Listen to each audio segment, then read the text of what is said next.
बाबा विश्वनाथ की नगरी काशी, राम जन्मभूमि अयोध्या और श्री कृष्ण जन्मभूमि मथुरा में सुरक्षा व्यवस्था को मजबूती प्रदान की जाएगी। दरअसल इन धार्मिक स्थलों पर अचानक दर्शनार्थियों की संख्या में हुए इजाफे के बाद पुलिस के उच्चाधिकारी सतर्क हो गए हैं। ये संकेत कानपुर पहुंचे यूपी डीजीपी आर के विश्वकर्मा ने दिए। उन्होंने बताया कि इन धार्मिक स्थलों पर दक्षिण भारत से के ज्यादा दर्शनार्थी आ रहे हैं। उनके हिसाब से भी सुरक्षा मजबूत की जा रही है। उन्होंने बताया कि पुलिस को नए मुख्यालय का भवन जल्द मिलेगा। शाइस्ता और गुड्डू एनकाउंटर को लेकर डीजी स्पेशल प्रशांत कुमार ने कहा कि इन मामले में चरणबद्ध तरीके से कार्रवाई हो रही है। पुलिस की कार्रवाई चल रही है, कोई भी व्यक्ति छोड़ा नहीं जाएगा। कोई भी विकास दुबे, अतीक अहमद ना बने, इसके लिए पुलिस कार्रवाई कर रही है।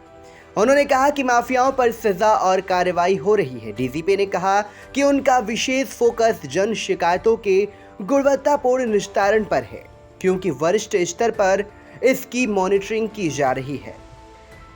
इंफ्रास्ट्रक्चर बनाए जा रहे हैं, महिला पुरुष बैरक अलग अलग बनाए जा रहे हैं, मेश का आधुनिकीकरण कराया जा रहा है। उन्होंने कहा कि प्रदेश में बुर्का वाले मामले बढ़ रहे हैं। हमारी तरफ से तुरंत एफआईआर लिखे जाने के निर्देश दिए गए हैं। पुलिस अभिरक्षा में अतीक की हत्या के मामले में कहा कि डीजी स्पेशल प्रशांत कुमार का मानना है कि कोई एसओपी आएगा, उसका हम इंतजार कर रहे हैं।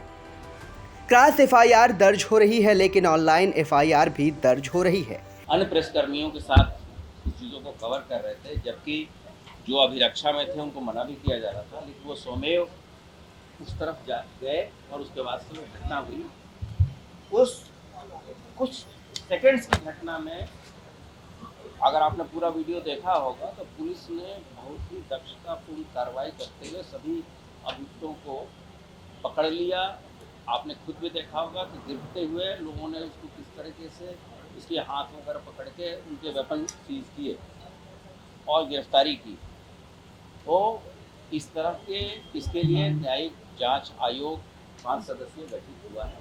इसके पहले कोई ऐसा एसओपी नहीं उपलब्ध था कि आपने देखा होगा कि इन बंदियों को जब लंबे समय तक ट्रैवल कराया जा रहा था तो उस दौरान भी लोग बात कर रहे थे और गाड़ी का पीछा कर रहे थे, प्रिजन वैन का। उसमें भी दुर्घटना होने की संभावना थी। तो अगर कोई एसओपी आएगा किसी सक्षम अधिकारी की तरफ से, न्यायालय की तरफ से, उसका हम लोग अनुपालन करेंगे। आपसे भी अगर हम आपसे उसकी वार्ता नहीं कराते तो फिर हम प्रेस भी हमारे ऊपर करती, तो बेहतर व्यवस्था हो और तथ्यात्मक चीज़ों की जानकारी प्रेस के साथ त्वरित गति से दी जाए, इसका हमारा प्रयास रहता है। और सोशल मीडिया पे जो उत्तर प्रदेश का रिस्पांस टाइम है वो लगातार इम्प्रूव कर रहा है और हम लगभग आज के दिन में 7 या 7.5 मिनट पे हमारे किसी भी घटना पे जिला पुलिस या मुख्यालय से हम रिस्पांस प्रत्येक घटना का देते हैं। ये उस प्रकरण की विवेचना एसटीएफ के द्वारा की जा रही है और उसमें ईडी ने भी, क्योंकि कुछ ऐसी धाराएं थी, ईडी ने भी हम लोगों से सूचनाएं प्राप्त की, तो सभी एजेंसियों के साथ प्रॉपर समन्वय के साथ कार्य चल रहा है। और जो एफआईआर हुई थी उनकी धाराएं पब्लिक डोमेन में हैं और हमारे हिसाब से इतना बताना उचित है। इस संबंध में लगातार, चूँकि ये चीज़ें नए तरह के अपराध हैं, ये लगातार होते जा रहे हैं। इस मामले में हम लोग की इन सर्विस ट्रेनिंग चल रही है। आपने देखा होगा कि सभी रेंज मुख्यालयों पे साइबर थाने खुले थे और इसकी अधिकता को देखते हुए हम लोगों ने हर एक थाने पे एक साइबर हेल्प डेस्क की भी स्थापना की है, जहाँ पर चीज़ें हो रही हैं और पूरे उत्तर प्रदेश पुलिस में साइबर एक्सपर्ट के साथ ऑनलाइन ट्रेनिंग भी कराई गई है सभी जोन, जिसमें कानपुर भी सम्मिलित है। डीजीपी यूपी आर के विश्वकर्मा शिकायतों की गुणवत्तापूर्ण निस्तारण की बात कहते हुए क्या बोले, आप भी सुने। पब्लिक की एक्सपेक्टेशन बहुत फास्ट रिस्पांस की है। वो इमीडिएटली चाहती है कि 10 मिनट के अंदर पुलिस पहुंच जाए और जो साइंटिफिक तरीके से किसी घटना की इन्वेस्टिगेशन हो उसको करे। इसके लिए हम लोगों ने अपनी 112 की PRV 3,500 round the clock duty पर रहती हैं। फोरेंसिक लैब्स बहुत शानदार हम लोगों ने हर रेंज में बनाया हुआ है। कुछ अब डिस्ट्रिक्ट लेवल पर धीरे धीरे कोशिश कर रहे हैं, जिससे कि कोई भी साइंटिफिक इन्वेस्टिगेशन में अगर कोई एविडेंस मिलता है तो उसको इमीडिएटली एनालिसिस की जा सके और गिरफ्तारी की जा सके और मुलजिमों को न्यायालय में सज़ा दिलाई जा सके।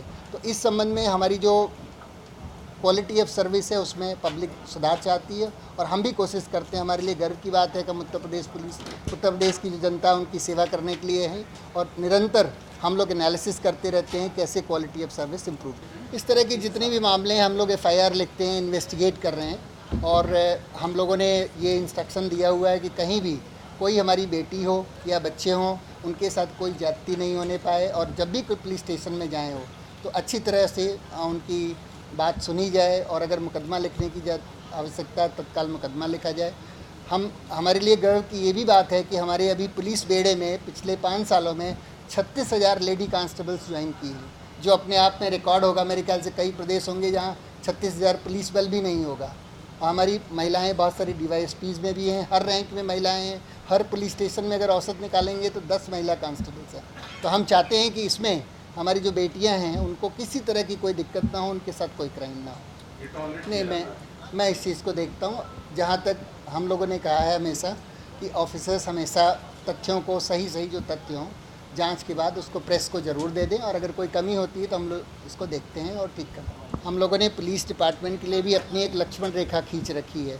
अगर under the colour of office अगर कोई ड्यूटी डिस्चार्ज कर रहे हैं उसमें उन्होंने मान लीजिए कोई एक्सेस कर दिया तो टॉलरेबल है, लेकिन अगर किसी क्रिमिनल के साथ नेक्सस करेंगे या किसी महिला के साथ, बच्चे के साथ दुर्व्यवहार करेंगे उस चीज़ को हम नहीं टॉलरेट करते और इसके लिए हम तत्काल उनको डिपार्टमेंटल कार्रवाई करके बर्खास्त करते हैं। नहीं, श्योर कुछ घटनाएं हुई हैं और हम लोगों ने इन कईयों को सस्पेंड भी किया है।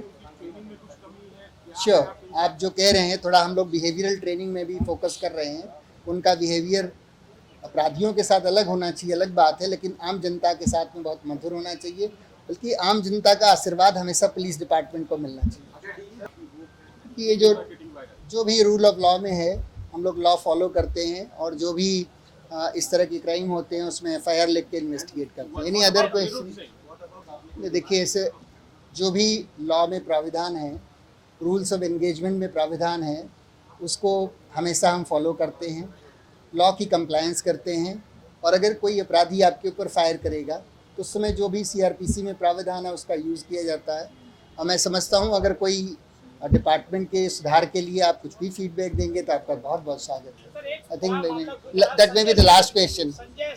राज्य भर में महत्वपूर्ण धार्मिक स्थलों की सुरक्षा को बढ़ाते हुए उत्तर प्रदेश सरकार ने अयोध्या में राम जन्मभूमि, वाराणसी में काशी विश्वनाथ मंदिर और मथुरा की कृष्ण जन्मभूमि में सुरक्षा के लिए पुलिस उपाधीक्षक DSP के विशेष समर्पित पदों की घोषणा की है, जबकि वरिष्ठ पुलिस अधिकारी जयप्रकाश सिंह को अयोध्या में राम जन्मभूमि में DSP सुरक्षा नामित किया गया है। इसके अलावा कैलाश चंद्र पांडे, राम मोहन शर्मा और ओम प्रकाश आर्य मथुरा में कृष्ण जन्मभूमि की सुरक्षा की निगरानी करेंगे।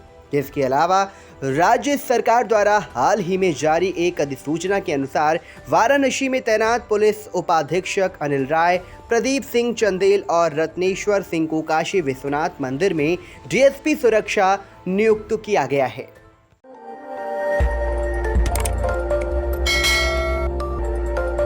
खबर आपकी, नजर हमारी। देखते रहिए आई इंडिया।